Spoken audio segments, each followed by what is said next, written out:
Welcome, everybody. It looks like we got a few people coming in here. That's awesome. Really excited to see you all. Before we begin, just a few housekeeping notes I'd like to throw out there, if you would. First off, definitely we want to hear some of your questions. My request would be to throw any questions into the question and answer section of Zoom. You'll see that there's one section that says webinar chat, another one that's question and answer.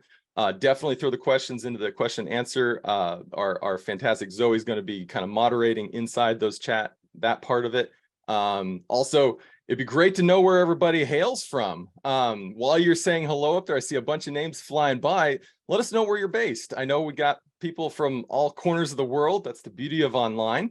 So I'd love to know what part of country or continent.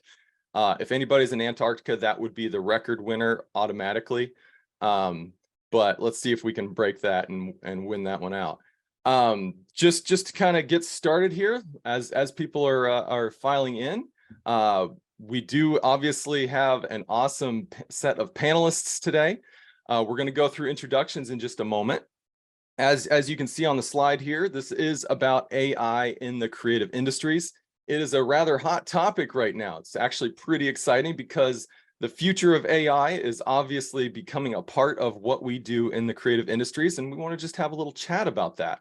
Well, obviously the caveat of this being we can't foresee the future, we don't know where things are officially going. It is an exciting opportunity to be able to look at this and just have a conversation and hopefully better understand how it can be implemented and utilized in future creative industries that we're a part of.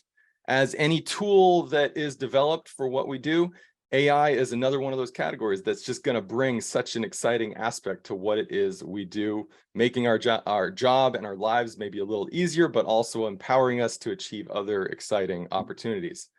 Wow, we got some great ones. We have Israel, we have Spain, Colorado, USA. I see some Californians. That's awesome. To those of you in California, I'm in Los Angeles, California, actually. And since we're already kind of jumping in here, let's just do a little introduction. I'm the department head of compositing here at CG Spectrum. My name's Sean Amliner. I've been in the industry for actually closer to 20 years now, roughly. I've kind of had an opportunity to work in a lot of different areas, but my main area of focus is post-production visual effects. So in feature films and episodic television, all the impossible things that you know obviously wouldn't have happened realistically in the camera, we're creating on the back end on the computer. I've had a lot of exciting opportunities within that and am very appreciative to seeing how the industry has grown as a whole. I'll be moderating this conversation today. I'm going to approach this just as another person who wants to know a little bit more about AI. I'm pretty excited about it.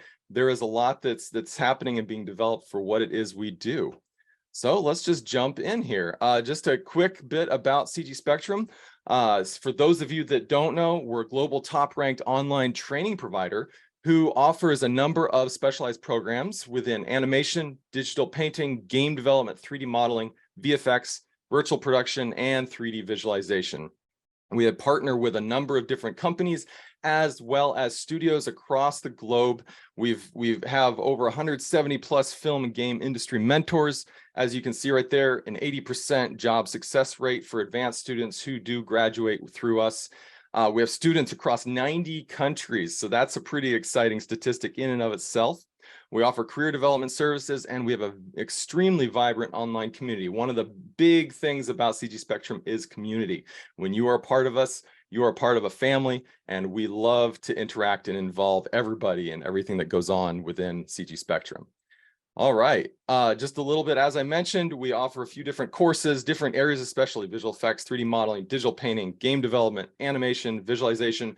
Some of our panelists represent a decent amount of these along the way as well. So let's just get right into it. I'd like to introduce you to Brandon Reimken. He's the department head of digital painting. Brandon, do you mind sharing a little bit about yourself? Yeah, no problem. So my name is Brandon Ramkin, obviously. I've been working in video games primarily for 20 years this year, actually. I started in fine arts, but I knew I really wanted to be involved with concept art. And so I started working for EA, and then I moved on to other companies like Activision, did some work for Microsoft, Disney Interactive, Capcom, to name some of the big guys, and then a bunch of smaller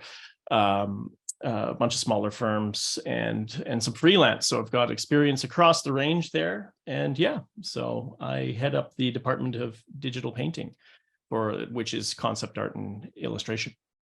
Very cool. Thank you so much, Brandon. Appreciate No it. problem. All right, let's jump over to Mark Polyblank. He's the department head of 3D animation. Mark, do you mind sharing a little bit? Hello, nerds. Yeah, thanks, Sean. My name is Mark Polyblank. I am a recovering Canadian. I currently live in California as well, Sean. We're neighbors, only about 9 hours apart. It's a big state, country. I began my animation career in 2003 in Vancouver, Canada, lovely city.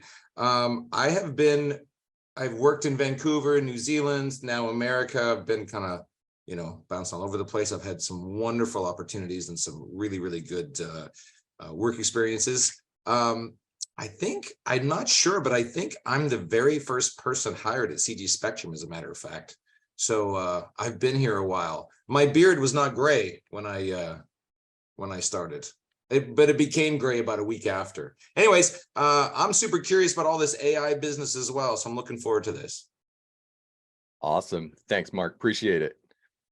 Hubert, could we get you on the line here? He's a director, 2D animator, and mentor. You mind sharing a little bit about yourself? Yeah, totally. So I'm living in Montreal, Canada. So I used to be I'm mostly a 2D animator that became a director afterwards. So now I'm mostly work in TV animation, either directing or supervising. Right now, I'm directing the animation on a reboot of Totally Spies.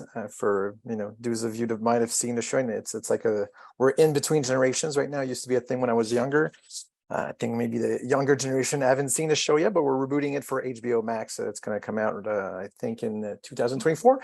And I worked recently on Rick and Morty and Solar Opposites as well, which I think are maybe the most known shows I've been on. I've been a Toon Boom instructor too in the past for 2 years, traveling around the world, ramping up studios from other softwares to Toon Boom, which is kind of like the big software that's being used right now. And I have my own animation studio called Bone Jam Animation too, where I act as a creative director. Awesome. Fantastic. Thank you, Hubert. Appreciate that. Kate, do you mind sharing a little bit about yourself? Kate is a VFX or FX artist and mentor here. Hi, so I work as an effects artist at Spin VFX in Toronto, Canada. I originally graduated from Humber College's 3D animation program, where I kind of just had to learn effects on my own. I like to kind of joke that VFX, I didn't choose VFX, VFX kind of just chose me because I had no idea what it was at the very beginning of it. I've been in the industry for close to 5 years, and I worked primarily with blog work and also kind of experiments with Houdini in regards to scientific visualization. So visualizing proteins in the software and also doing documentation in regards to scientific visualization and Houdini.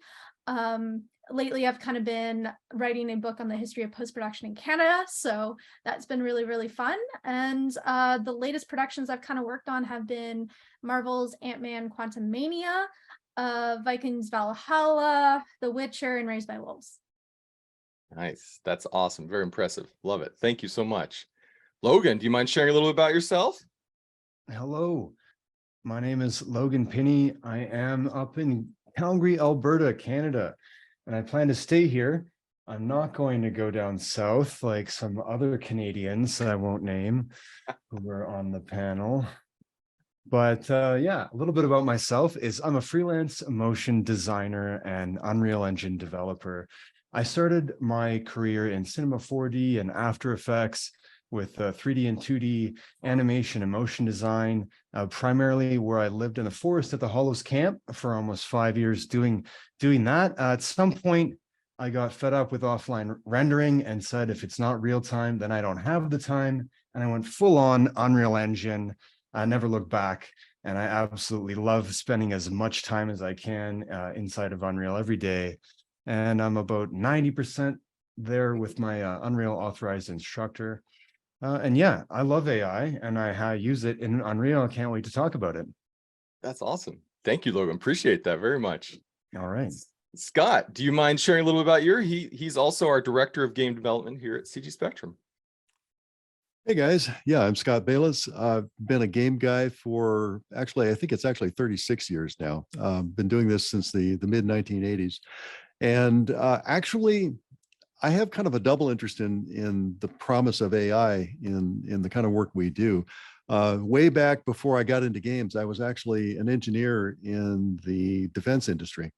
And I was one of the guys who was leading the charge in the development of expert systems back in the last surge of interest in AI. So I've kind of seen this movie before, and I have some interesting ideas about what that means, and I can't wait to talk about them. Awesome. Thank you so much, Scott. Appreciate that. Justin, take it away. Hi, everyone. I'm Justin Howe. I live in the Niagara region here in Ontario, Canada. So shout out to my fellow Canadians. But I got to say, it's nice working with a lot of our American contingent too, even the traders like Mr. Polyblank who run for the hills down south of the border. But the reality is that I've been in game design and technology for over 20 years. I have worked both as a systems analyst and infrastructural specialist in terms of my technology career. So I have a very keen interest in seeing and deploying new technologies like AI. This is a really fascinating time to see the way this is coming about.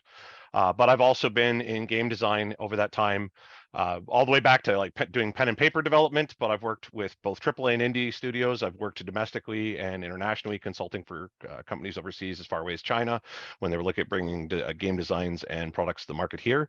And I'm the current head of game design here at CGS, drawing on my time where I've also been an instructor and administrator at Brock University here in Ontario. And it's been, honestly, we cover so many different kinds of diverse topics in game design. Seeing how AI can, or in some cases cannot, be a variable for that is a big part of why I'm here today. So I look forward to talking with everybody. That's awesome. Thank you so much, Justin. Appreciate that. Nicholas, department head of 3D visualization. Tell us about it. Hi, thank you, Sean. Yeah, my name is Nicholas. I am the only sane person here since I'm from Europe. More specifically, I'm from Denmark, which is part of Scandinavia, and I'm department head of the new 3D visualization study area that we have here at CG Spectrum, which I think is really awesome and really exciting to see what we can actually do with. Yeah, my background goes way back. I represent 3ds Max as I think the only user of all of CG Spectrum so far, except for my mentors on my amazing team. So that's going to be interesting in itself. I've used Max since it wasn't even called Max, it was called 3D Studio 2.5, I think, or something like that in DOS, and we were using splines, and that was about it.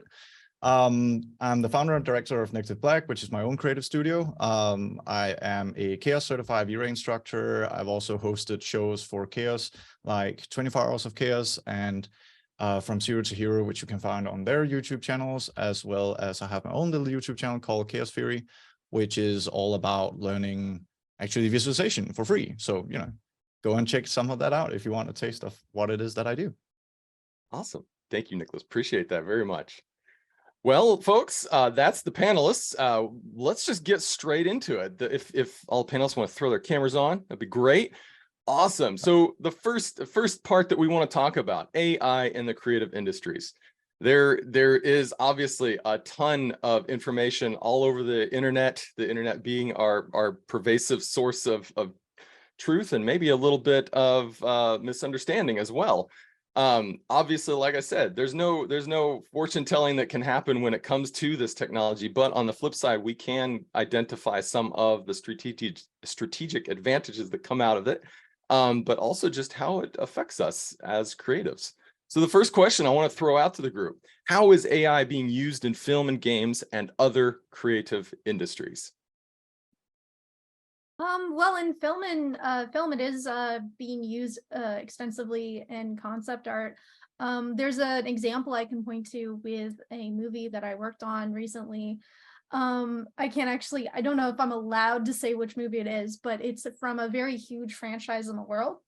And this particular franchise actually has started doubling down into the use of mid-journey concept art to kind of show VFX clients saying, hey, this is how we want the structures in our backgrounds. We want them to look this particular way, or we want the effects team to build an effect to match this mid-journey art, which in some ways is great because the client is being super specific and knows exactly what they want, but it's also overwhelming because there's so many variations of the same idea that the client likes. And everything has to be so specific to that design, which, is a given in VFX and in post-production. But that's somewhere where AI is starting to be used quite frequently, but I can't speak to the entire like concept art environment sphere, so I'll lead it on to somebody else. Yeah, that would be me. Yeah. Brandon, So take it away. yeah, I mean, probably out of this group, I would say, other than maybe game design, I think AI is worrying more people in concept art and illustration than any of the other disciplines. And so just to speak to a little bit of what Kate is talking about, more people are using AI to get mood boards together and get an idea of direction for a project. Where it really stops being useful is when you have to actually start producing things. AI in its current state is not very good at giving you the results you want. It will give you results, but it won't give you the results you need necessarily. And so what happens is a lot of people are looking at Midjourney, spitting out images that you type in, and it gives you a result that, it will be that a character or a place or a prop. But as soon as you need it to start changing a lot, that's where, and I've used it for client work as well. It stops being useful time-wise, right? You can actually train these models on images that you draw, but the time that it takes to actually do that, you're better off as an artist to have just drawn it, to have just painted it, because you can cut right to the core of what your client wants in way less time. And you got to remember that the scraping that these models have used is only scraping existing work, and it's a scraping existing work. And so when I say scraping, it's basically downloading all that imagery, and then there'll be references assigned to each image to know what an apple is, right? Or a dog is, or a building, right? And so the referencing has to be good, but then it will only what's been scraped will be the results that it's going to draw from. And so that's limited, to say the least, where when you have a client asking you for a specific, let's say, character design, you need an ogre for a game like, say, Diablo 4, right? You ask the client questions, there'll be a design brief, and you can cut right to the core of what that thing is, where AI doesn't actually know what that means. It's only going to reference the verbiage in the tags, and it'll go and try and put together those pixels in the best way it figures out how. It doesn't actually know how to make that thing. So you can see, hopefully, where there's huge limitations to this for concept art, but it's a really good visualization tool for people that just need to start rolling on ideas. So, I mean, in illustration, it's a bit of a different ball game where, there's a lot of small industry people that would do, like, say, really cheap artwork for people that commission them, right? That's probably going to be something that's getting eaten into a lot right now. But it's not a major industry in terms of being a concept artist or illustrator, right? And then even then, there'll be a lot of people, myself included, and I'm sure a lot of people here, that don't want to buy AI art, because anybody can learn how to use AI in a relatively short amount of time. And so you can make your own. Why would you buy it, right? But you want to be kind of, in my opinion, aiming for people that have a certain expression.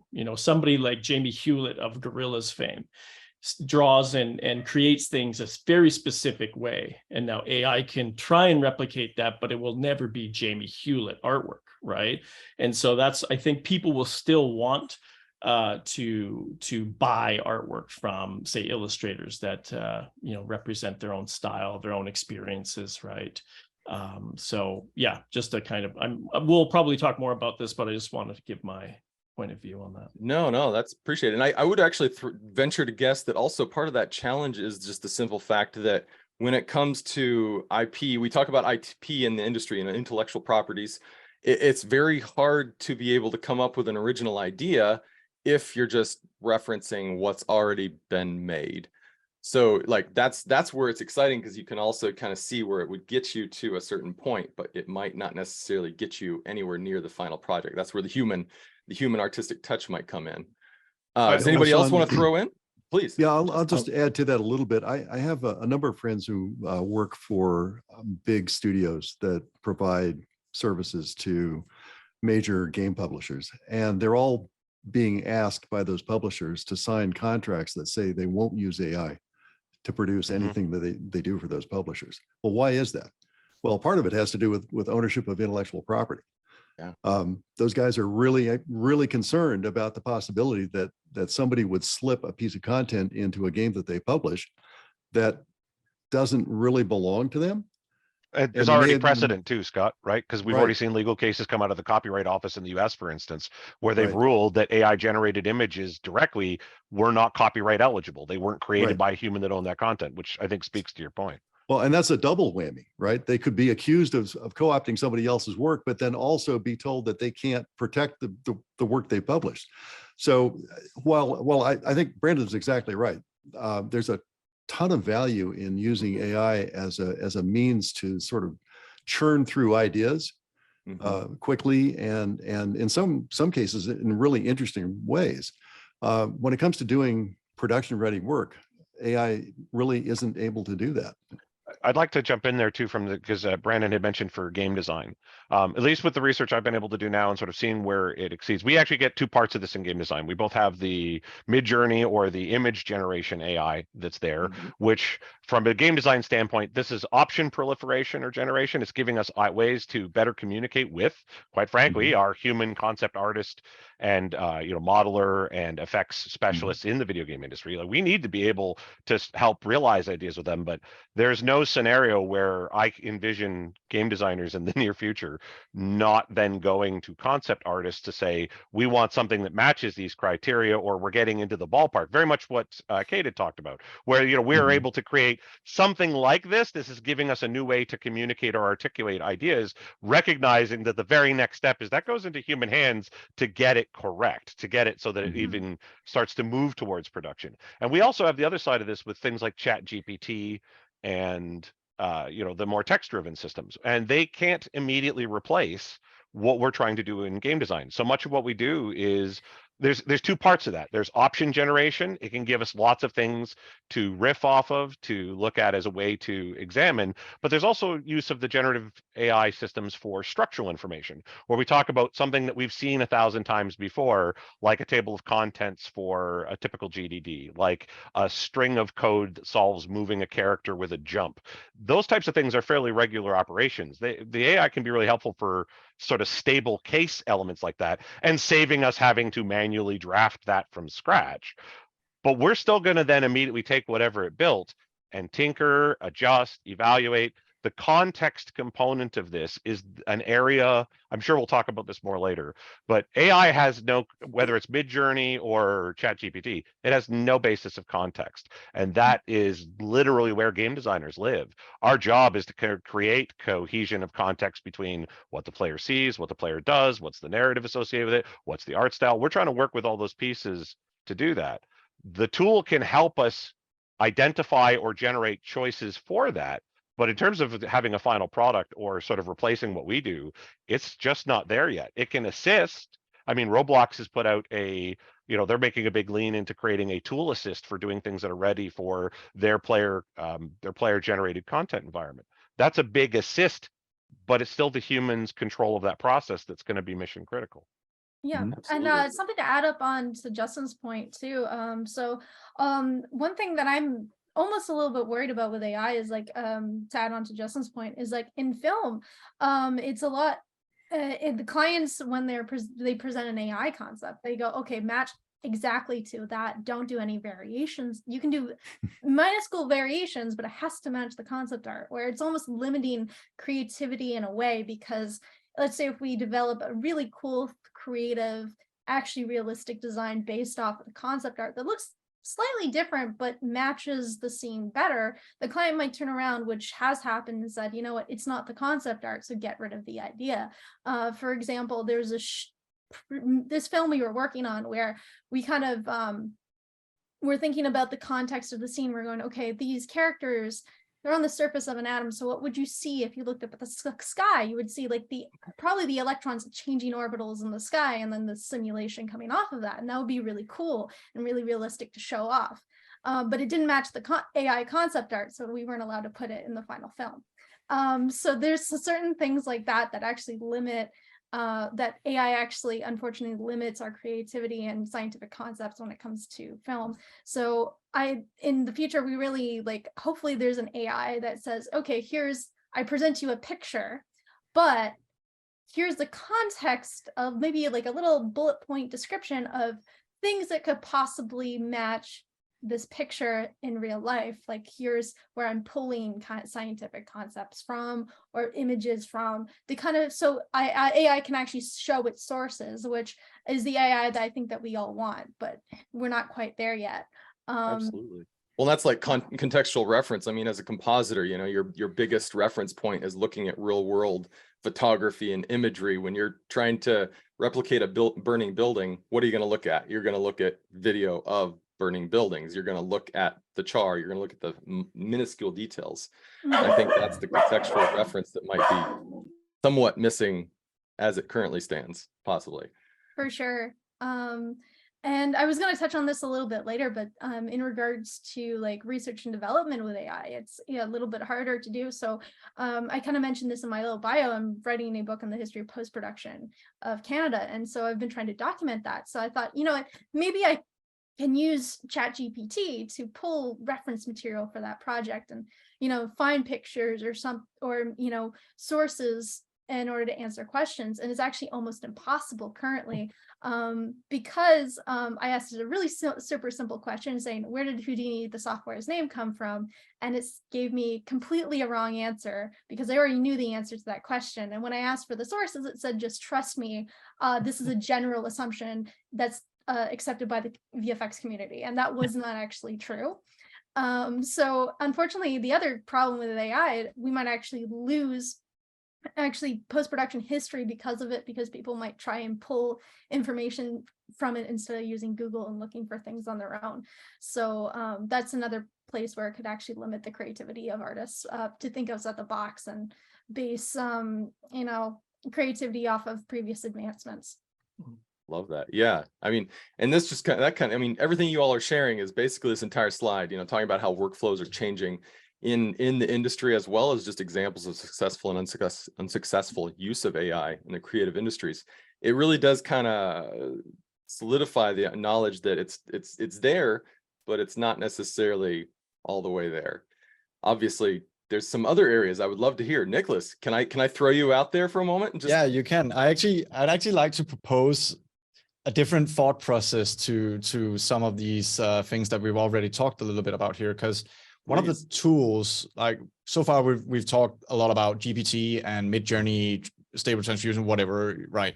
It doesn't matter which one of them we're talking about. In theory, they all do, the same. It's the idea of having either a text generator or image generator. That's basically the gist of it, right?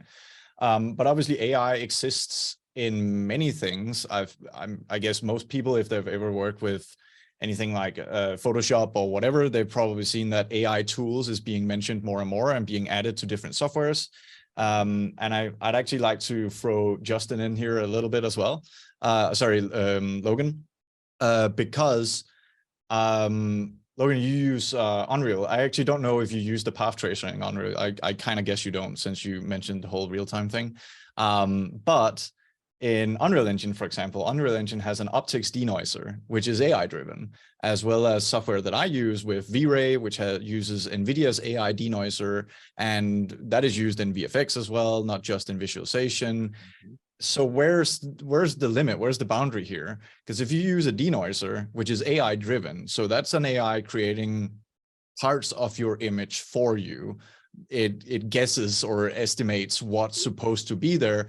But if your image, your own rendered version on your computer or your farm consists of 10% or even 20% noise, it generates 10 or 20% of your image that you technically haven't generated. It guessed what was supposed to be there in terms of pixels. does that give us any copyright issues? I mean, nobody ever mentioned that as part of it. And I guess not, because it's technically there. The work was done. So it's not guessing in the blind in the same way. It's not pulling necessarily from other images, but you also didn't create these things, right? In the copyright case I mentioned, and I think it speaks to what you're talking about, Nick, the specific ruling from when it got to sort of legal cases and the judge ruling, at least with what, I am not a lawyer. I want to flag that right there. So as I understood it, one of the things they said was that I believe the name of the work was Dawn, Zaria of the Dawn. I made a picture note of this, and the specific where it was still copyrighted was because they were using copyrighted image to do sort of like a graphic novel. They were building this for think of like comic book presentation. So the story copyrightable, the arrangement of the images as part of the storytelling copyrightable, but any given image itself not copyrightable. Now that's a pretty fine split nuance, but I think it addresses what you're talking about there, Nick, where when the assembled work, drawing from these types of tools where we're using as an assist, we're okay. As long as it can be part of the process, but it can't be the output. It's not the end product, I think is the key, where they're currently leaning. Again, not a lawyer. But if 20%, I'll chime in, because I do think that a lot Yeah. of people have this mindset of they're coming for us. Yeah. They're not. Okay. No. These tools are a reflection of humanity in a lot of sense, right? You put in garbage, you're going to get back garbage. Use the AI tools as an extension of yourself, like you would in a dream, asking yourself a question. Your dream persona is going to give you back garbage, but it might help you, the real human, get to the answer. That's the way I see it from a mindset. And stop thinking that, they're going to take this and then we're going to replace us. They're not going to replace us. They're here that we can use the tools to integrate to make our life easier. Like the example that Nicholas says, everybody wants higher quality images faster. The client wants to iterate as many times as they want. Hey, it's not on the mark. Do it again, faster, now. I want the next draft now. Yeah. Oh, you just gave me the note. Okay, well, it's real time, isn't it now? Right. So that's the mindset. So we have to work at that speed. So if we can use it to help improve our workflow, not to steal our jobs, then isn't it something that you want to get on board with? Now, I'm not thinking about it from a copyright point of view at all. And personally, I think of it as an experiment and something to play with. Right? I've integrated GPT and DALL-E inside of Unreal Engine. It's quite simple to communicate with various API using blueprints or C++. So now, I have a level that's completely populated with DALL-E generated art from random prompts. It's a silly little game, but all the art on the wall is made from DALL-E. Hey, I didn't have to think about that. It's garbage art. It changes every time you open the map. That's cool. Right? So it's not coming to take away my job. It's coming to just add a little feature. Hey, I programmed an AI bot that walks around. The prompt is, you can format NPCs to have a series of different, behaviors with the prompts and say, you're a teacher and this is your subject and you're meant to teach somebody at this age the skill. Give me a random fact. And so what if I have a student walk around a level with all these AI bots that are just pre-populated with information that I want to feed the bots that will then present to other people? How is that a bad thing? To me, that's like, let's integrate the AI to improve our tools to help us teach ourselves or teach our kids or make something fun, right? It's not this like they're coming, now I can't do concept art anymore, right? I just think that there's a big mindset of like, there's a fear instead of a curiosity. And if you take it with the approach of curiosity, instead of the approach that this is something that is going to ruin my life, then you might have a different idea. I don't know. That's my 2 cents. I'm open to debate on that. Yeah, I'd like to hop in on that because I think there's a lot of the contentious qualities about AI come from the way that these companies like Midjourney are scraping images. They're not licensing that imagery. So, and I predicted that to some of my my mentors is that Getty was going to sue somebody, right? Because you would actually see the Getty watermark in some of these generations, because that's an easy library to scrape, right? Because it's all out there. And Adobe, and I know Getty's probably, just watch, Getty's going to come out with an AI image creator, and they're going to reference all of their own artwork and not allow other people to do it, right? And so Adobe's doing this with Firefly.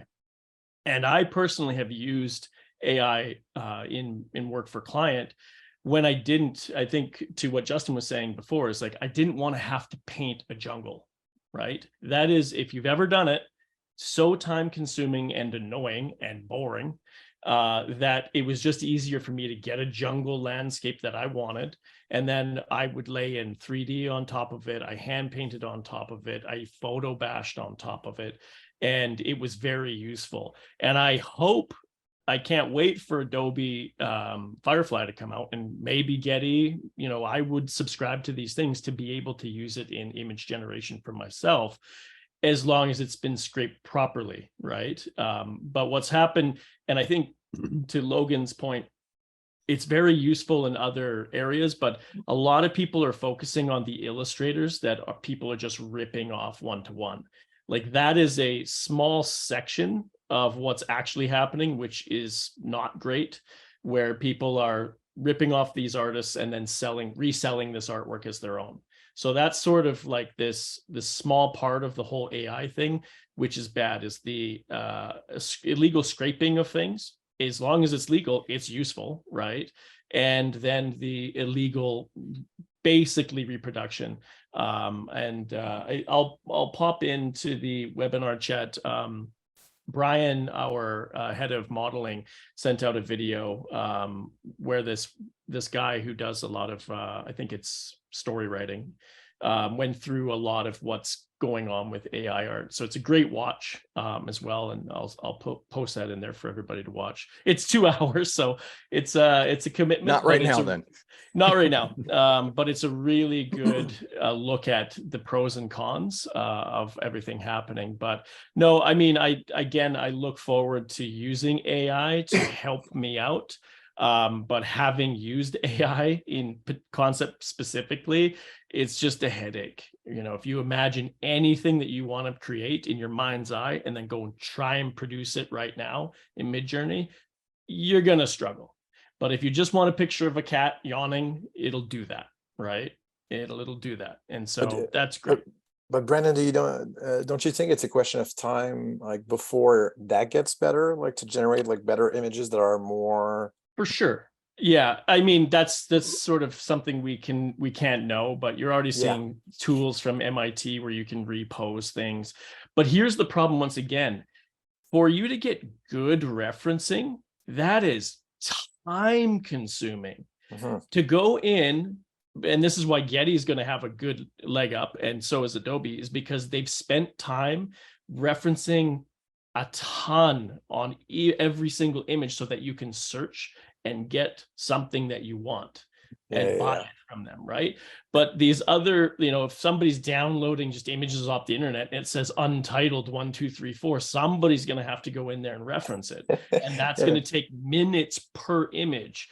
If there's a billion images, good luck making that useful, right? And it's just like, that's something that I think a lot of the people that have come into this talk need to realize, is it ain't great for what it is. And that's why you see a lot of pictures of dogs or very common portraits of people, right?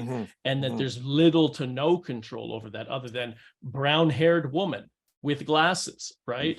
And sure, that's great, but there's not much more to it, right? And so there's going to be a section of imagery that you'll be able to produce. And until somebody goes through and actually labels things, because the computer doesn't know, that's not what AI does, right? It just goes label, and then it looks at the bits and it goes, that's sort of what this is. And then it starts to cross-reference other labels that are similar, and then it starts to produce an image off of that. And then it adds in noise, right? So, but I feel like that's going to be probably a new job, right? Of just like tagging stuff. Sure. It already is. Well, and that leads us into our next slide, y'all.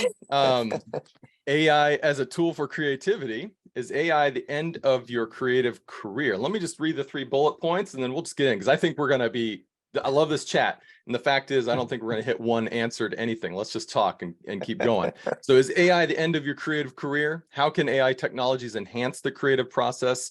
And what are you excited about around AI in your creative practice? So I think some of this has already been talked about, but I would, if I were just to sum up some of what was already discussed on the last slide, I feel like a large portion of that comes out down to just source acquisition and proper reference.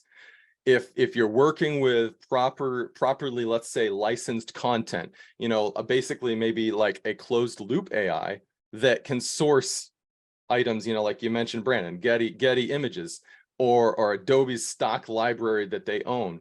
The beauty of that is if you're working within that confines, then the source reference is legit and legal and allowed to be used. You don't have to worry about the outcome because it's a body of work that's allowed to utilize that tool.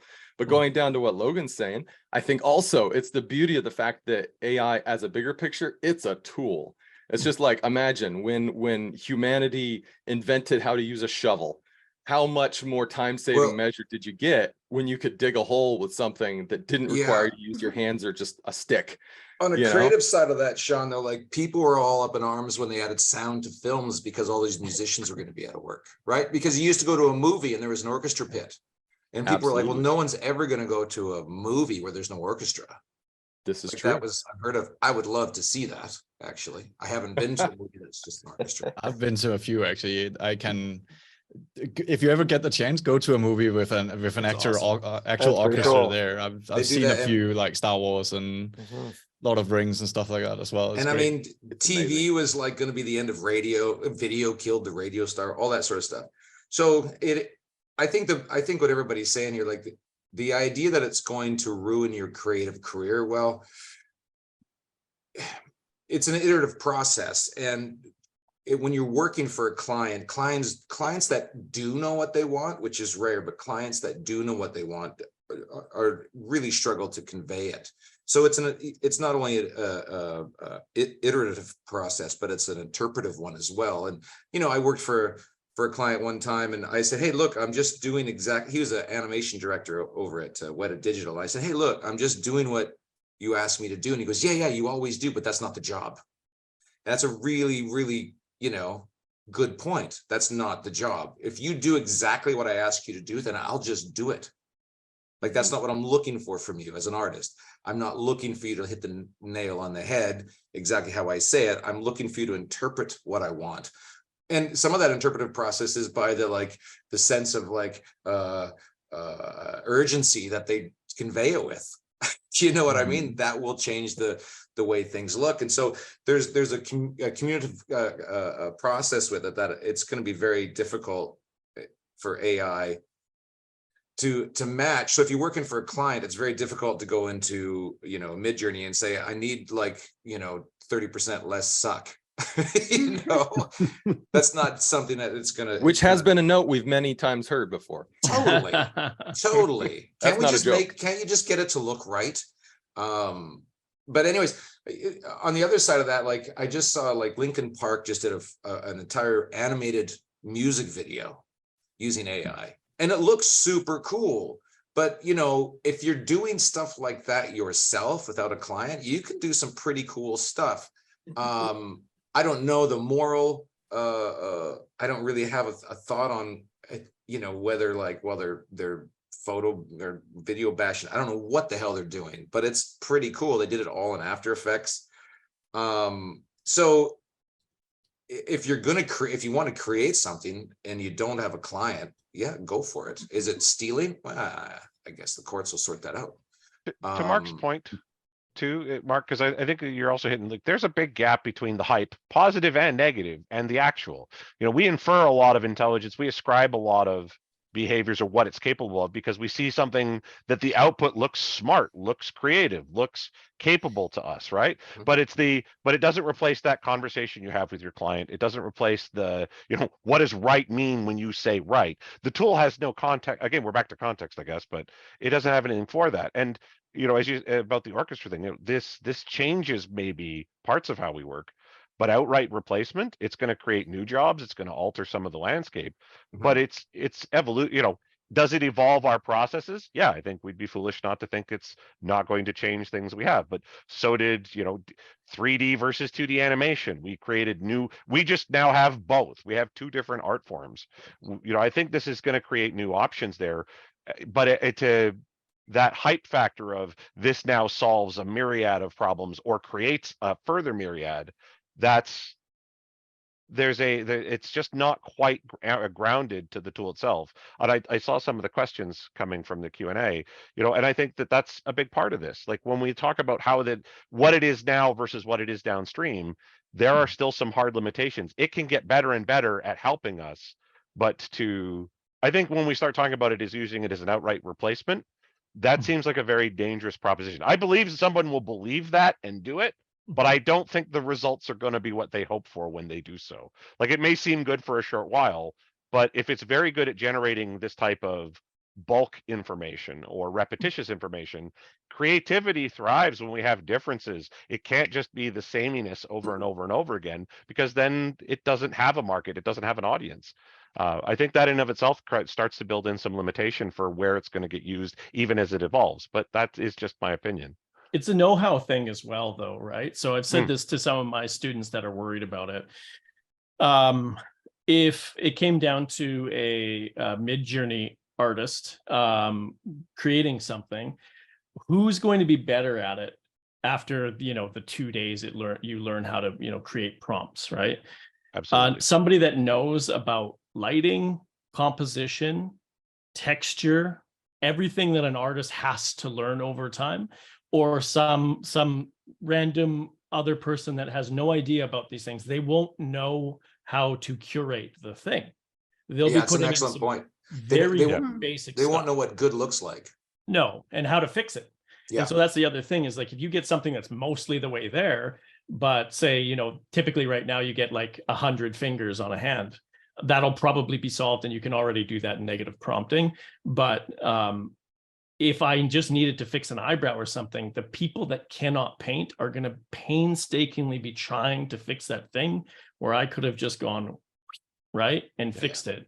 And so I think what you're going to get is, and this is a weird knock-on effect, is I think there's going to be a lot of people that weren't interested in art that start making art through Midjourney, and they go, I just want to do this, right? And they're going to want to go and learn more, right? So it's going to have, I think, the opposite effect for some people, where it's like, man, I want to be an artist. I want to have control over this, right? I want to make the things I want to make. And so I think that that's a positive way to look at it as well. Well, and I think that goes back to just, when you think about experience, right? With artist experience comes artist intuition, that ability to quote unquote shoot from the hip, so to speak, and be able to solve not only the problems, but also know how to visually identify how to solve it. That part is very hard to kind of ultimately suck up into an AI, because it's not something that it's been doing based upon that sort of human and creative intuition, if you will. I mean, actually, just looking in the chat, I'm sorry, just really quick, like in the webinar chat, I think Jeremy, I'm gonna botch your last name, but Jeremy Blurier, he mentioned if everything was done by AI, it would be kind of creepy and soulless. There is that aspect to it where, if you don't have the heart and the soul into it, it goes back to even at the beginning of this conversation, we're referencing pre-created, we're not coming up with original. And that's what ultimately might be the missing link. AI is great as a tool, but it doesn't mean it's going to replace that intuition. I was listening to a podcast on AI that was kind of touching on this, and they had a really great quote. And to sum this up, it was like, today AI will be the worst it's ever been, and that's pretty much very accurate. Like today is the worst it will ever be, but it's going to be better. And I think like what's going to really impact how AI tools are going to be used in the future, especially for artists, is that we should be concerned of who's developing the AI tools for artists. Like if it's in the hands of like Side Effects or Autodesk, they know what we love to create. They know the joy that we enjoy about using those softwares. So they're going to create tools for us that are still going to make us enjoy our jobs. But there's like an indie developer who wants, let's say, to develop tools, but they're not the most artistic person. So they're creating tools so they can get around being artistic because they don't have that skill, and then releasing that for general use. That might cause more damage for our art form if people pick that up, because then it's kind of a cheat code or something like that. But then, you know, people might not use it because it's not as the art that they're looking for, and they know it's not, you know, as creative as they might like. So I think what we need to be concerned about is like who's developing our tools for us, and keeping our own, like, you know, concerns in mind, essentially. And, you know, a great development of tools for effects, actually, for AI and machine learning is actually Paul Ambrosen and Mortz from Intagma for Houdini right now, because they created a tool for effects called MLOps, which are machine learning operators for Houdini, and they're free to use, and you can download them from the Houdini website right now. And they basically take and a ton of cool stuff, like a stable diffusion, and allow you to mask and paint using AI in machine learning inside of Houdini. And it's a really, really cool tool, and they have some incredible like tutorials using those tools for, you know, creating abstract structures and generating images inside the software. It's really in an early form yet, so we're going to see where those tools go to. But because they're artists, they're developing tools for artists with machine learning in mind. So it's a really, really good example of AI being used for good, I would say. Absolutely. And I think that's really what it comes down to, is the simple fact is AI isn't going away. It's here to stay. How are we going to adapt and evolve with it? How are we going to help? And I think you made a very valid point, Kate, mentioning, you know, if we're giving insight, if we're the ones that are quote unquote the resident experts in the areas of our specialty, ultimately, instead of stepping back from it and being fearful of it, it's more of an embracing feature where we can say, hey, let me advise on it. Let me offer my artist's intuition, my experience, so that then that can open up future opportunities for efficiencies in what it is we do. Because really everything, as we all can agree, everything in this industry comes down to time. How quickly but quality can we get it done? And if we're able to get it done just a little bit quicker, but with the same level of quality, then I jump into that, because I'm like, it's just another tool. It's an opportunity to be able to, you know, accelerate what it is I'm already trying to perfect. Sean, if I can, let's just go can ahead. I just make one really Please. quick point that I don't think we've discussed yet. As people, we love to see people excel. Right. One of the things that we're attracted to when we look at great artists, or when we go to see live music, is we love to see people who excel at what they do. And we see a great piece of art, we think about how that person did that. Right. That's the story we tell ourselves. That's why AI can't replace sports. We don't watch sports to see like the end goal of the game. We watch sports to see people who are exceptional at what they do. And the more exceptional somebody gets, you might not be a fan of hockey, but everybody knows who Wayne Gretzky is, because we love the story of this young man who excelled so rapidly at his craft. So if you look at, for example, the first 5 minutes of the movie Baby Driver by Edgar Wright, like, people want to do that.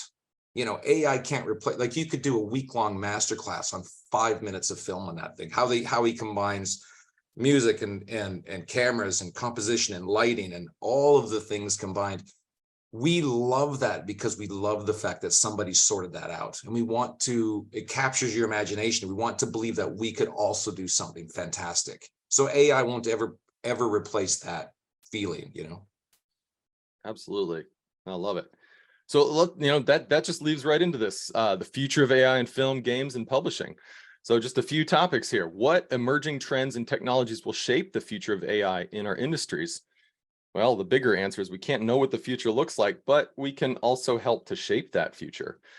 Challenges and limitations to overcome for AI to reach its full potential. Again, do we really realize what AI's full potential is? Maybe we don't, but we can, again, help to shape that.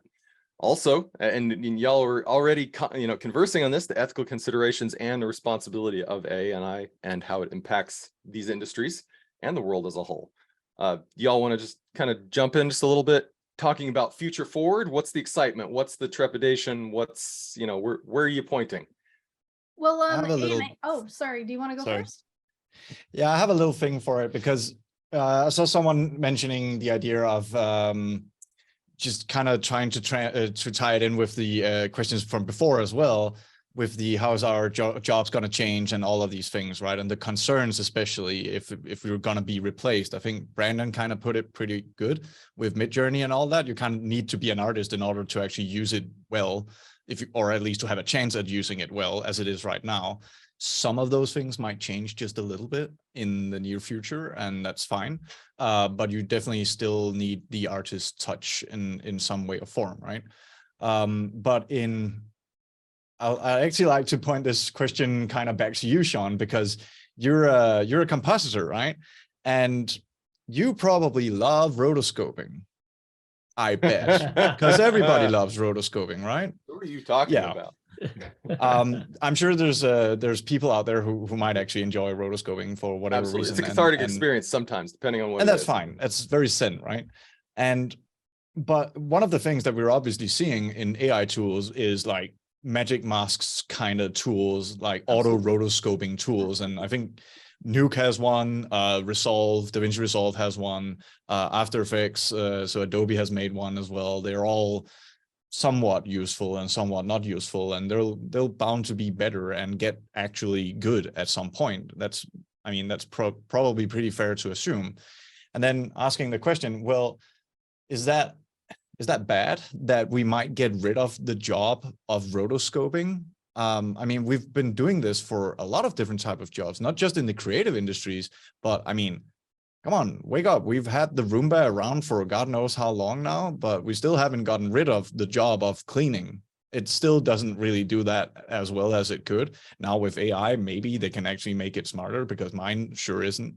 Also, mine isn't a Roomba. That's a different You got to brand, clean the filter. Come on. It's so it might actually take away some grunt work, some jobs, but not actual artist jobs.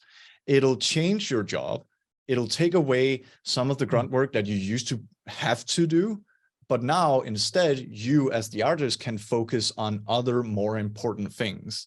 The end result of your shot as an FX artist doesn't get, isn't dependent. The finished result isn't dependent on your rotoscope abilities. I mean, it is if they sucked, you can see it, but it doesn't. That's not what made that shot a great compositing shot, right?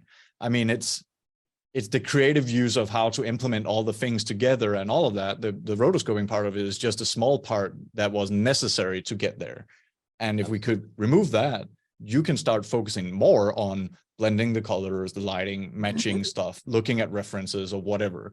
And you can even take that into a grander perspective of, removing more jobs, not jobs, but more tasks. So you can focus on the artistry in itself and not the technical stuff in it.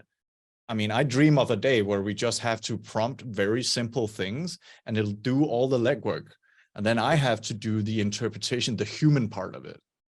Absolutely. That's the dream, right? Nick, I think too, I mean, a bunch of us have been saying grunt work, but I think it goes a step further. It's drudge work. It's not just that it's heavy lifting, it's tedious, repetitious. It's the definition of this is boring and I'm just doing the same thing, like that drudgery component we're trying to leave. And that's, I mean, let's face it, many of our technological advances are because humans, we are lazy. We would like to do less work. That's just kind of being smart a lot of the time. I don't think that's a comment on any individual, but I mean, if we could do the same thing with less energy expended, that seems to make sense to us most of the time. Right. So I think being able to get rid of drudgery works. But again, that drudgery, we're back to what does the tool do for us? It can be very enabling. It can be very powerful if we use it as part of our overall process. But I think, this is again, the challenge and limitation is this is not a, I've been doing technology for a long time, and I have time and again heard the sales pitch of a piece of technology to be, this is the silver bullet that will kill the werewolf that is your problem. And they will sell that for a large price tag. And then someone will buy that and they'll spend the money and they'll implement it and go, okay, so it's the problem solved, right? And they haven't done any of the human components to make it work. Like tools and technology are really bad at replacing policies, procedures, and often people. This starts to skate the line where we see that it does that, but you still had to have somebody figure out what's the procedure or what's the policy or what's the structure, what's the intent it has to deliver effectively. Without that, it starts to it just starts to implode a little bit. It can't get to that endpoint. It's great at helping us get to it, but it, as I think Logan called out with using it as a tool, Kate and Nick, you guys have said this as well, Brandon, that to me is where, when we talk about its limitation, I don't see how, knowing what we're looking at with large language models and this type of imitative style generative AI, these aren't general intelligences. They don't do the human thinking or inception point task yet. I don't see how they get there with what we're looking at in the current technology. It will get better at helping us fill in different types of gaps, but it still has to tell it. We're still the one that says, hey, there's a gap, there's a problem that we're trying to resolve, there's something we're trying to generate and work with. And I gotta admit, if Roombas actually work, Nick, I'd get one too. But actually, to feed off your point, Justin, of filling in blanks that we can't actually do, there's a VFX company in Toronto that actually created their own AI software to do aging and de-aging of people, which they've been very coy about because it's their own internal software. But I'm not a compositor, but I presume de-aging and aging a person in comp and also in the 3D world is very, very difficult. And so it's almost very thoughtful to generate and create an AI that can do that, instead of the artist, because if you train it to someone's facial shape and train it like how, the bones and just, the skin will sag and change over time, versus just taking a shot in the dark or, on set, like swapping out an older actor for the younger actor and not being able to, and pretending that they're the older version of that character on set. I think it's pretty useful to have tools like that. Whether or not they're cheaper in the long run than hiring two actors for an older and younger version in a film, kind of like The Irishman, I don't know. But it's one of those things where I see AI being very useful. So, having consistency in a film, and it adding more consistency to a film and more realism in that way when in regards to aging of a shot or a character. But I don't see it helping in other aspects when like we've already covered in creativity. But I just thought I'd point that out because there are companies that are looking into AI already and investing in AI so their artists have optimal tools that will stay in their studio. How that AI knowledge is going to be shared with other studios is yet to be seen, because I think that studio in Toronto is the only one that has AI technology currently. It's a good perspective. Thank you very much, Kate. I want to throw back. It looks like maybe Hubert's answering it. But Will Everett, you did mention in the chat there, one of the concerns being that some of those more base tasks of an artist, if they become more automated, does that mean entry-level jobs go away? Well, I would counter with that in saying that if certain tasks maybe become a little more automated, that just means that maybe the more mid-level tasks become the normalized entry-level tasks. That's exactly right. Yeah, that you're going to end up just having a higher level of knowledge. So I'm not plugging our programs here at CG Spectrum per se, but like one of the things that I know that we do teach, even in the compositing program as a whole, our goal is not just to teach you how to become an entry level, a junior level compositor. Our goal is to get you skill sets that compete effectively with mid-range compositors that already have a certain level of industry experience. The goal behind that is so that you are effective, you are noticed, and you're able to achieve that. So really for me, the perspective that I look at is, even if, let's say, worst case scenario, some of these more entry level base jobs of today go away, that just means you now have the opportunity to compete on a higher level. That doesn't mean there are going to be less jobs. It means you're going to have the ability to put more time into the creative side of what it is you do. Because shoot, Nicholas mentioned rotoscoping. I remember my first major feature film. This was goodness, coming up on 20 years ago.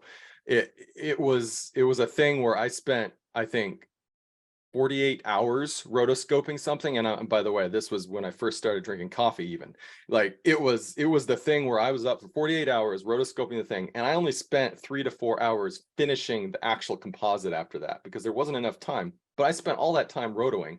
Now imagine if the inverse were there and I'd had 48 to 72 hours to actually do the creative compositing. Imagine the level and quality in that work that would go even higher.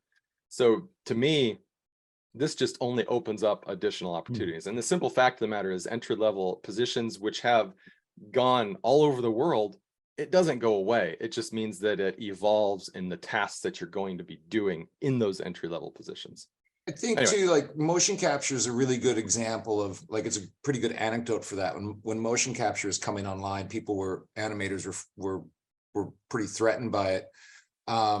And you know, before CGI came along, the barrier to entry to be an animator was huge. There was like 12 jobs, and you had to be a pretty good artist to get any of them. And then when we started doing it with computers, it's like, well, it looked weird, but we're getting there, and people are like, oh, it's taking the artistry away. And then when motion capture started, animators got real choked. And there's a constant back and forth between what's animation, what's motion capture. But the reality is that it opened the door for thousands and thousands of animators to work in motion capture, because the barrier of entry is lower. It's not like the juicy character work, but that not everybody wants to do the juicy character work. And there was loads of jobs. There was tech jobs, there was acting jobs, now acting for animation in mocap suits, and loads and loads and loads of cleanup jobs. So it actually expanded the industry hugely for people who never would have got in before. Exactly. That's exactly it right there. The rotoscoping of AI, of animation, the cleanup of motion, motion tracking. It's similar. It's in the same bucket. Well, everybody, I am looking at the time and realizing that we could probably spend another hour or two just having a good chat about this. But since time is of the essence, I'm thinking maybe we should jump a little bit forward. Just as a mention to everybody that's here, if you would like to connect with us, we have our socials and our contact information. You're always welcome to reach out. We're happy to have continued chats with you. But for now, let's do the Q&A. I know we have it looks like we have some fantastic questions in there. I'm just going to go down the list if you all don't mind. And panelists, if you can jump right in there and give some thoughts. I know that some of these questions maybe in some ways were already answered indirectly or directly, but let's just go over it again. And if you want to jump back in on that. The first one looks like, what about a long-term perspective? Like, we know AI is growing exponentially. So when will it be in its peak, and what opportunities can we expect? And then ultimately, and this is the big one, right? We're curious that if even the job roles present today would exist or not. Now, I know some of this has already been answered, but do y'all want to rehash it just a little bit? My magic 8-ball says ask again later. I don't think we can predict its peak point, honestly. There's way too many variables.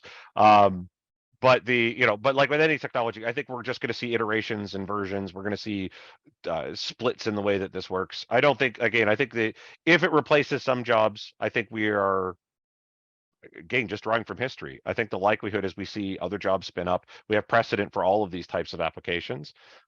That's the only rehash I would say. Like, I think it's for us to say when is peak. I would never want to make that call, honestly. No. Yeah, I think Loaded it's question. going to be Very much so. never peaking. Right? Absolutely. It's just Kate said it. I've seen it said many times as well. It's where we're at now is the worst it's going to be. Right. Yeah, I And think it's just gonna keep going. Right. I And think so- to add to that and to kind of answer a question from Amun, which is sort of the competition end of things, because I think that's where that question's going, is imagine that it gets so good that a studio can replace everybody. Well, then what's stopping you from making that film or that game? You don't need them, right? Yep. And so you're going to be in a situation where more people can, indie developers can make their own stuff, and they don't need EA and Activision, right?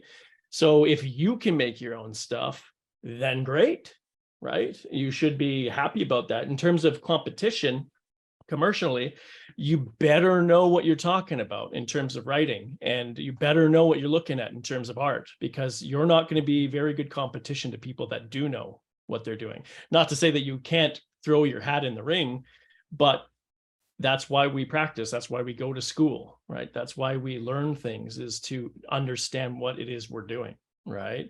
And it doesn't mean that some self-taught person can't go and do it, right? But that's harder to do. It's fewer and further between, right? So instead of looking at it like, oh, the corporations are going to crush us, right, with AI overlords, no, you'll be the one that's able to use this stuff, right? So I would worry less about that narrative at the end of the line, and look at it more as like, okay, if it really does democratize everything, then you will be able to produce things. Yeah, Brandon, I think you're spot on. What happened when Unity and Unreal got out in the world? What happened was the indie revolution. And there are more independent game developers now than there have ever been before, and they're doing better work. Well, why is that? Because the tool made it possible for them to do something that it took 50 programmers to do a decade and a half ago.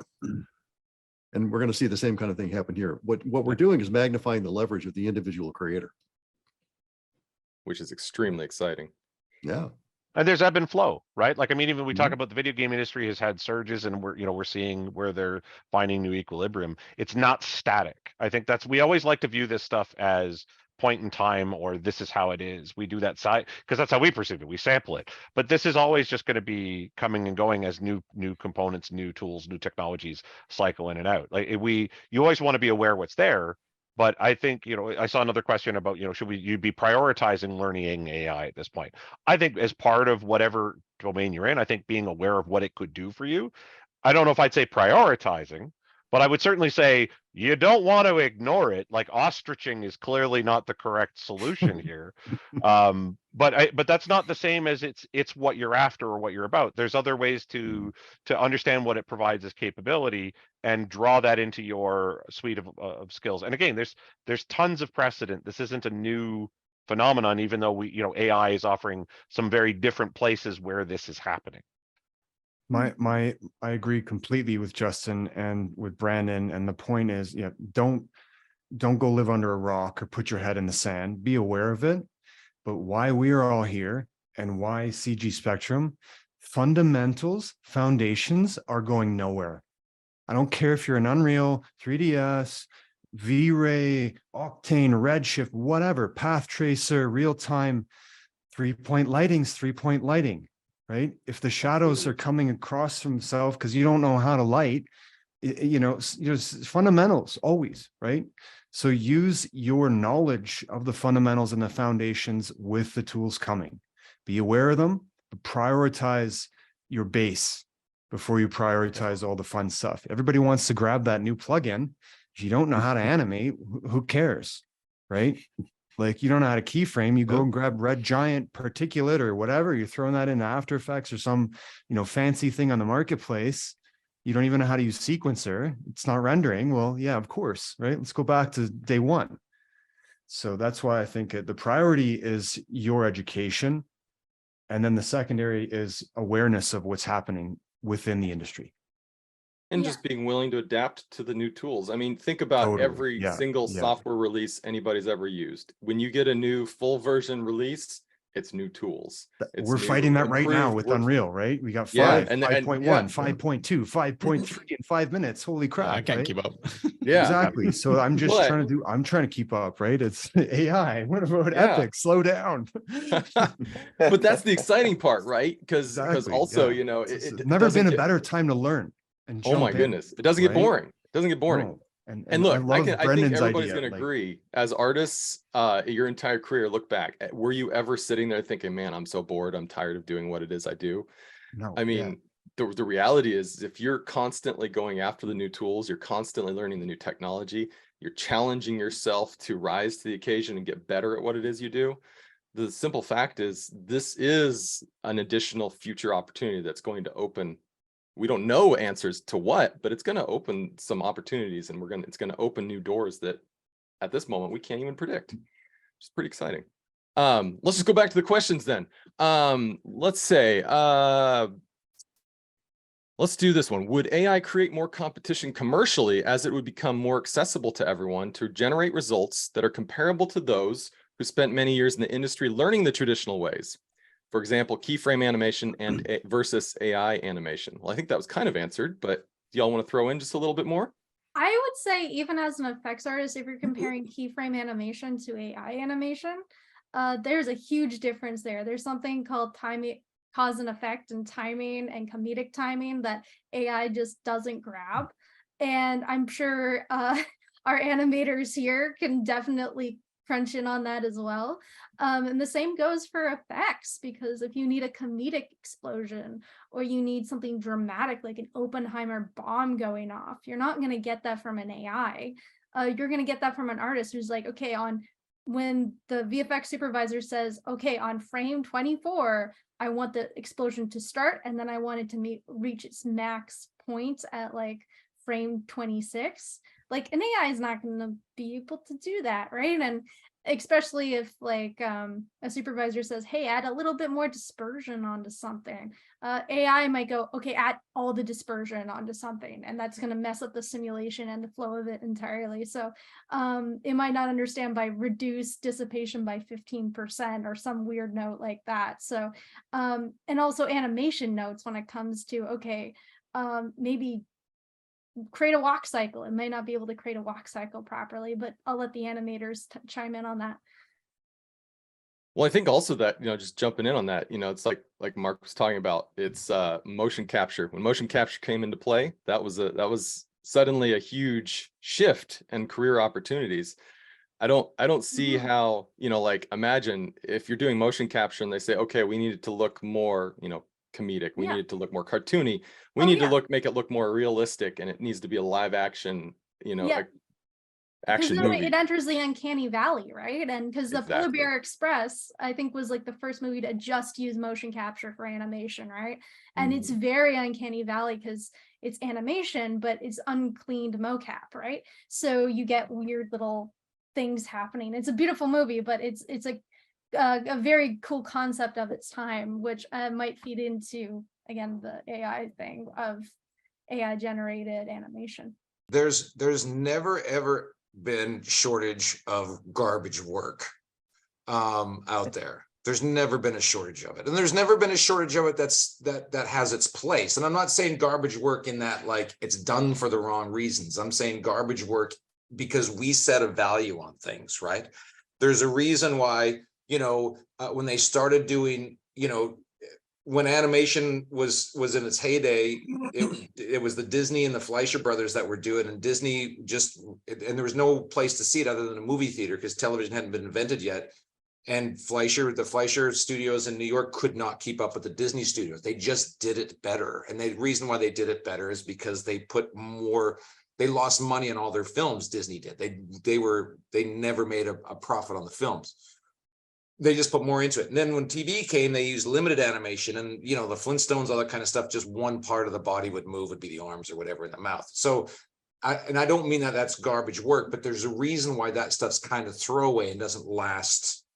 That it doesn't really stand the test of time like some of the other early Disney stuff did. So anything that, like Saturday morning cartoons, or not even like children's programming, that was all done. I remember when Flash animation came out, which I think is now called Adobe Animate or whatever, and it's just all squash and stretch. They're just squash and stretch drawings, a low barrier to entry as an animator. But if you really want to make something beautiful, you wouldn't stay there. You would grow from there. So AI is just another one of those things. It's just to go back to what everybody's saying. It's in the hands of whoever's doing it. There's always going to be space. The internet was supposed to level the playing field for musical artists, for example, because anybody can put their music out there, but we still only listen to 10% of the music that's created. There's a reason for that. It's nothing other than we have a value system that we place on things, and that value system is based on how it makes us feel. Absolutely. That's great. And that note about uncanny valley was what I wanted to, just because this is really important. When we talk about AI understanding versus the human as the creator, uncanny valley is either a problem, like when you're playing Mass Effect and somebody's face turns inside out and you are immediately drawn out of the experience. Uncanny valley is a problem. Or it's a tool, like when you're playing or watching a Silent Hill or Resident Evil, where something is deliberately just that little bit off. There is no scenario I envision at the moment where these tools can be leveraged without the human's use of that creative input. I don't care which discipline we're in, whether it's focusing on game design and interactivity, or you know, in 2D animation, 3D animation effects, that is always going to be what we're doing. The more we have different mechanisms we can leverage, understanding those moments of difference to achieve a human effect. That's, I mean, there's an entire field of study called the digital humanities.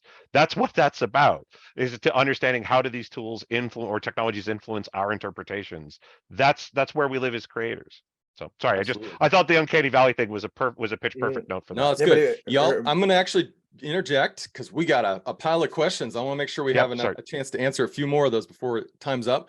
Sorry, Hubert. Just to, no, it's No, all good. bro. What's one I think that could be fairly quickly answered here. What AI software should we learn as an artist to keep up with the industry, especially in the VFX industry, like FX or lighting? MLOps, like the machine learning operators that just came out from Intagma and Paul Ambrosen from Side Effect or X Side Effects now. Those would be what I'd recommend you learn in effects. Effects is primarily like very fortunate where we haven't had a lot of AI tools touched on it yet. And I think it's because effects artists have been very defensive about it. But yeah, I would recommend looking into those. That would be the only one I can possibly think of on the top of my head, because a lot of, if you get into the effects technical direction land, everyone uses Python still, and you know, Vex and coding for that, and is leaning into a lot of task operators and Houdini too, and USD. So there's like other Houdini tools that are just providing more pipeline support than actually AI. So we're just leaning into that more than actually asking an AI for, you know, pipeline support. But then you see like people generating code with ChatGPT to help them code as an effects TD, which is fine and is wonderful because it opens the door to that field and making technical directors' jobs less scary for people who want to look into it more. So that's actually really useful in that regard, because to be perfectly honest, I want to head down that road.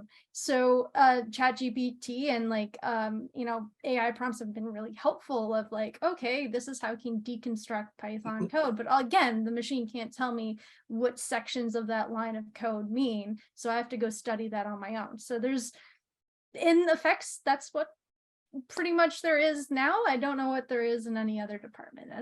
So no, that's a good one. Thank you very much, Kate. Appreciate it. No problem. I'm gonna actually jump in here. Let's see. Another question. And this actually I think will answer two different questions. Will AI make artists to focus on multiple areas of skill set instead of focusing on specific talents like animation, modeling, rigging, and more? As well as the other question that was what would be a better strategy, being a generalist or specialist under the evolution of AI?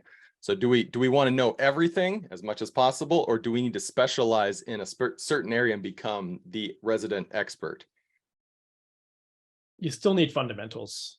I mean, and that just for a digital painter, I could spend my whole life on just anatomy, right? And the nuances of anatomy to be able to produce something that my client wants, right? And this is like make-believe stuff as well.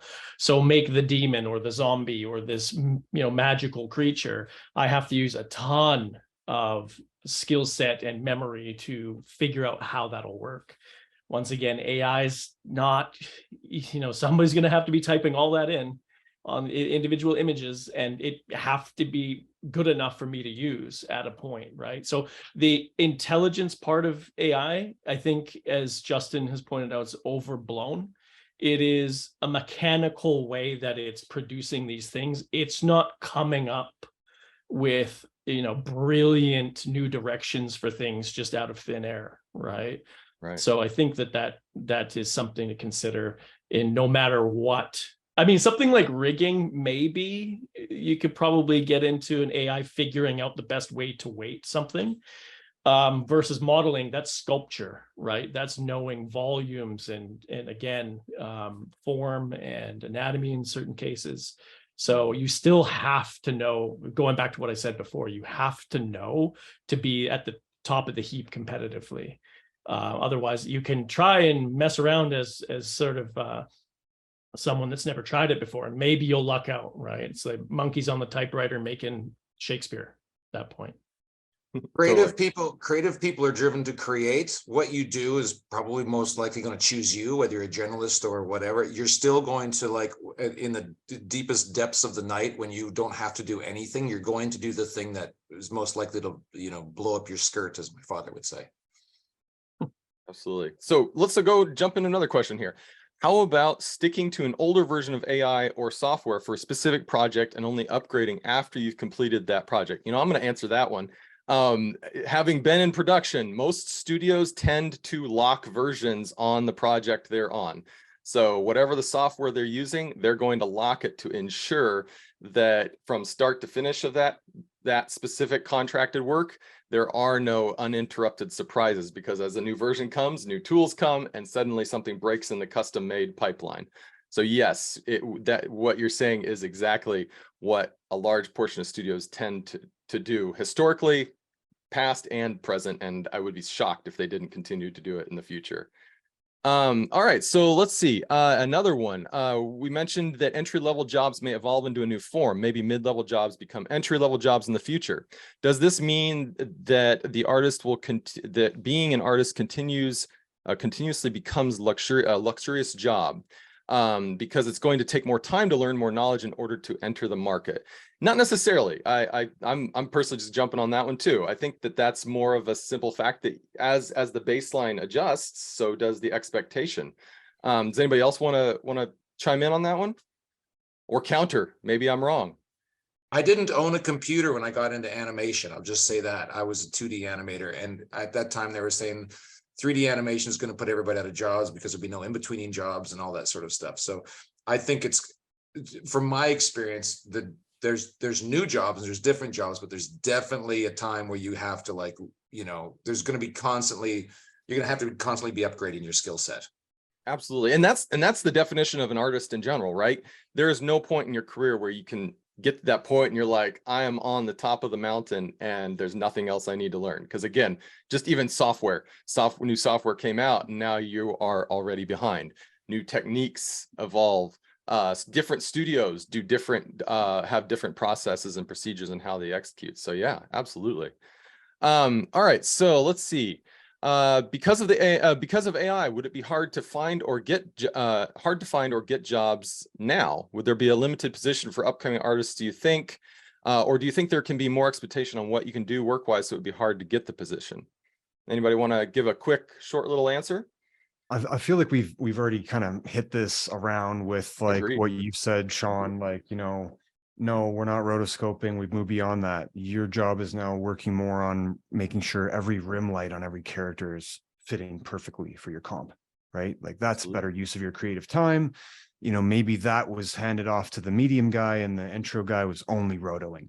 And now you're Absolutely. only doing rim lighting in the pipeline, right? So I just feel like it's just like you can always go up a level, right? We're going up another level, right? Absolutely. And that's Last the year was evolution of your career. NFTs. This year's AI. Next year it's Terminator, right?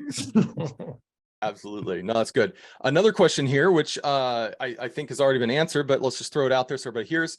As a student of art, should I put equal priority to learning art and learning AI, or should I prioritize learning the craft and then AI comes later? Craft. Crafts. Yes, Yeah, absolutely. It's going to take you a few days, let's say even a week, to learn how to prompt. Absolutely. So, the analogy that I've used with my students over the years, both in studio and at CG Spectrum, and I remember being told early on, if you do not build a foundation, the building will not hold. So you need to always have your foundation solid and steady. That comes, and then learn the tools on how to build the structure on top. The first All two right. jobs I had in the industry was on software I'd never heard of. There you go. Exactly. Yeah. And like same with a little bit feeding into that. So I came from a college that did not teach Houdini, but I went and got in a Houdini job because I was teaching myself. And I did not understand what the fundamentals of Houdini were versus like what I wanted to learn. And AI falls into that general zone of what you want to learn versus fundamentals. And studios care about your fundamentals because they want to trust that if they hand you a shot, how they're like the basics to bring everything in, the basics to look at it, assess the scene and say, okay, where should I start first? And AI can't really do that. AI looks at the big picture, not the little bits. It's like seeing the forest from the trees. Like that's Absolutely, pretty much what it is. That's not uniquely art either. Well, sorry, not uniquely visual arts. Like with interactive stuff like video games, or even just building, good interactive software to help people. I have officially forgotten more software tools that I've worked with that I think I know now because of the rate of change as we evolve. We're always moving forward. Could be a game engine, could be whatever. Even that's the versions of reason. game engines, right? But the stuff we take with us is understanding why were we doing that? What was the goal we were trying to work with? What are the principles in play, whether it's for interactivity or art composition or audio? Audio. We don't have an audio person sort of focus here, but I mean, understanding why music sounds good, right? What's a good chord progression? That's all stuff that you use regardless of the specific mechanism. We are always learning new tools, it being digital creators. That's the norm of where we're at. This is one more variation in the mix in that regard. And yeah, you'll be surprised in 5 years what you thought you needed today. It won't be Absolutely. I know we have a few more questions. I'm gonna throw 2 more out there, and then I think we're gonna need to wrap up here. I know we're already over time. Thank you everybody for staying with us and having your patience in this.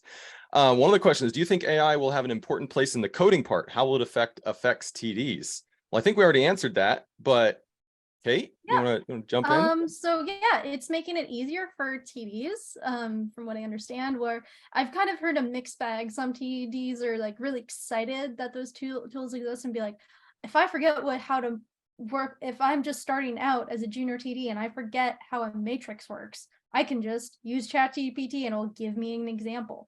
But that example might not be accurate for the situation you're using, like a matrix for, or things like that. Or it may not understand what a float and a vector are, or what the differences are, small things like that. Like some part of like using ChatGPT or any code generators that use AI is that it really it's trained on its user base. So you have to tell it if that code works or not, or what the problems are, and then it kind of learns. I know, but I'm seeing a future kind of with that where it makes it a lot of people less scared to get into the technical direction of things, because like a lot of students love art and that's what they come into film and television, and they want to make beautiful images, but then they get scared when they see something called a pipeline and all the tools that exist behind the software that holds everything together in the studio. They don't know how that works, and they kind of ignore that. So I can just to keep it short, like I do see it as a tool that's going to improve things tremendously. So if you're interested in getting into the technical direction of things, totally look into it. If you need a little, a stopping point to level up your skills, or just like, a tool to help you learn faster. Don't lean on it as a crutch going into interviews and saying I can quickly write something. Don't do that. That's really bad. Like lean on your own skill sets and generate your skill set from using the tools that you have. Yeah, absolutely. And I think this also kind of answers one of our final question for today's session. Do any of you know any post producers who have improved their workflow or CGI VFX editorial pipelines using AI? I'll just throw that in there. Sometimes it's hard to know what studios are doing because studios' pipelines are fairly locked down inside the studio. They don't want the competition to know what their cool little secrets are that they've got going. But I can say that as a general rule, studios clearly have their eyes on this, and many studios, if they have the resources available, are already working towards achieving goals within utilizing AI in their workflows as a whole, not just in editorial or VFX or in a specific category. Well, everyone, I want to thank you so much. I want to give a round of applause to our panelists. Thank you so much for taking the time to chat with us. It was extremely informative and a lot of fun just hearing your thoughts on it. To all of our attendees, thank you so much for joining us, taking the time out of your busy schedules to jump in here, and great questions. I apologize we didn't quite get them all done, but it is an exciting time to see where things go from here on out. Just to sum it up, obviously we don't have an answer about the future. None of us would. If we did, we'd all be winning the lottery pretty quickly. But the simple fact of the matter is, as artists, new tools come out quite frequently. It is an exciting thing because that gives you additional abilities to achieve goals that maybe you never even thought were possible before, maybe freeing you up to focus on other ancillary tasks that you didn't have as much time for. But ultimately, AI is here. So we're excited to see where things go. Keep your eyes posted. Obviously, things are going to evolve along the way, but we're here and that's what we're here for. In the meantime, have a wonderful rest of your day. Stay tuned. And if you have any other questions about CG Spectrum, of course, feel free to reach out. We're more than happy to engage in if at all possible. Thank you so much and have a wonderful day.